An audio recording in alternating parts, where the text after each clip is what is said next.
Salam ay qulu, nətərsən qardaş? Nə var, nə yox? Canın başın. Qardaş, sağ dedim o 200 qoyun bax budur. İçində 7 dənə belə qoş var. 100 dənəsi balalıdır, 15-i ekizdir.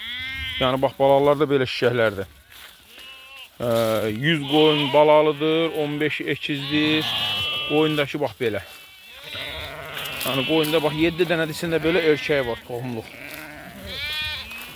İçində də körpə quzu, yəni 5-3 dənə olar. Dana quzu hamısı iridir. Bak kardeş.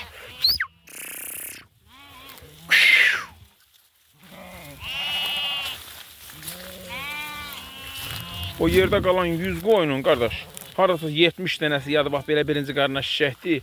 70'i yani bu ayın axırına doğacaq.